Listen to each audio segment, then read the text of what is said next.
Amerika Tashqi ishlar ministri Mايك پومپېيوھىندونېزىيەدە Uyg'urlar uchun so'zildi. U Hindoneziyaga qilgan rasmiy ziyorati mezgilida Hindoneziyaliklarni Xitoy hukumatining Uyg'urlarga qilayotgan muomalasiga qarshi turishga chaqirdi. Pompeo bu so'zlarni 29 oktyabr kuni Sharqiy Janubiy Osiyo davlati bo'lgan Indoneziyadagi bir musulmon yoshlar tashkilotida nutq so'zlaganda qilgan. U mundaq degan: "Men Xitoy kompartiyasining Indoneziyaliklarni musulmon qarindoshlari uchrayotgan zulm bilan kor bo'lmaslikka chaqirganligini bilaman. Ularning sizlarga Uyg'urlarning qaltis qo'shal yashayotganligini tashviq qilganligini bilaman. Ammo mushundaq munozirlarni anglaganingizda paketni faqat qalbingizda izlang. Paketga qarang. Lagerdan qutulib chiqqanlarning kashmishlari va ularning oila taobatlariga yuz berganlarni anglang." Mايك پومپېيو so'zida yana mundaq degan: "Biz Ramazonda Uyg'ur musulmonlarini cho'chqa go'shi yeyishga majburlashning va ularning qabristonligini vayron qilishning terrorlikqa qarshi turish bilan aloqasi yo'qligini bilamiz." Mايك پومپېيو bu qitimqi Osiyo ziyoratini Hindistondan boshlagan bo'lib, orqadan Sri Lanka, Maldivi va Indoneziyada ziyoratda bo'lgan. Juma kuni tushdan keyin Vyetnamda ziyoratda bo'ladi.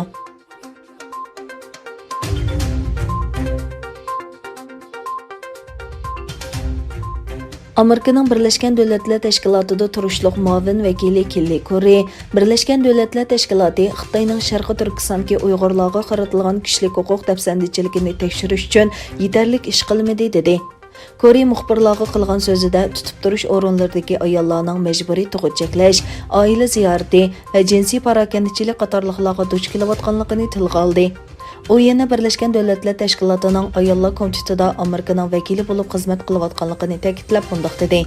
Birlashgan Davlatlar Tashkiloti Xitoyning Uyg'ur avtonom rayonidagi Uyg'urlarga qaratilgan kishilik huquq dafsandichiligini tekshirish uchun yetarli ish qilmayotdi. Kori Birlashgan Davlatlar Tashkilotining Uyg'ur vaziyati to'g'risida bayonot e'lon qilmaganligini, rayonga kirishni talab qilmaganligini va intayin ig'ir ayblashlarni tekshirmaganligini tanqid qilib, Birlashgan Davlatlar Tashkilotida ishlaydigan biri bo'lish sifati bilan intayin keng va kishini andishiga soladigan tajovuzchiliklar haqida Birlashgan Davlatlar Tashkilotida yetarli harakat bo'lmasligi meni beorom qiladi dedi.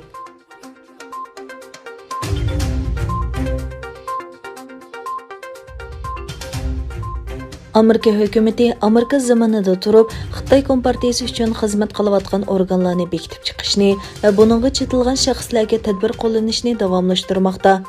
Amerika Adliya ministrligi 8 kishini Xitoy uchun josuslik qilish bilan ayblagan bo'lib, ulardan 5 nafari qo'lga olingan.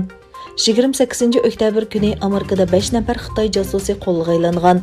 Amerika taratqullarining ilgari surishicha, Amerika Federatsiya tekshirish idorasi Tulki Ovi nomli harakat orqali Xitoy uchun josuslik qilgan 5 kishini qo'lga olgan. Ular Amerikadagi Xitoy siyosiy o'qituvchilar yoki Xitoy hukumatini tanqid qiluvchilarni nishon qilib, ularga tahdid qilish, ularning Xitoydagi oila tavobatlarini qismoqqa ilish orqali ularni Xitoyga qaytarishga majburlashdek harakatlar bilan shug'ullangan ekan.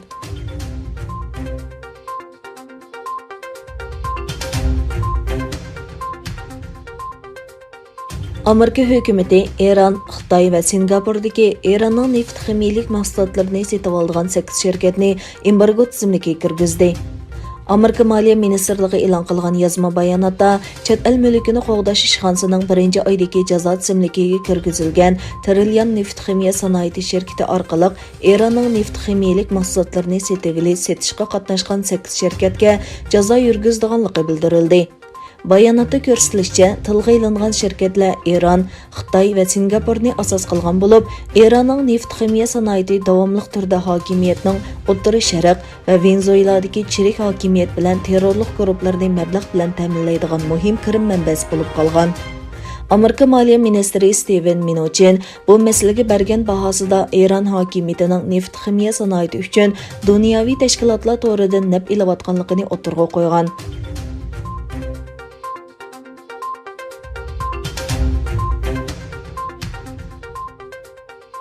Bu yil 1-oydan 6-oygacha Qozog'istonda 10.434 tonna uran ishlab chiqarildi. Energiya ministrligining bayonotida ministr Nurlan Nogayevning Turkiston o'lkasi Sozak shahriga joylashgan uran ishlab chiqarish o'rnini tekshirganligi bayon qilindi. Bayonotda 2020 yilning oldingi 6 oyida Qozog'istonda 10.434 tonna uran ishlab chiqarilganligi, buning 1554 tonnasining Sozak uran maydonidan ilinganligi o'tirg'a qo'yilgan. Egilenishicha, Qozog'iston, Xitoy, Amerika, Koreya, Yaponiya, Hindiston va Yevropa ittifoqi davlatlarga uran eksport qiladi ekan.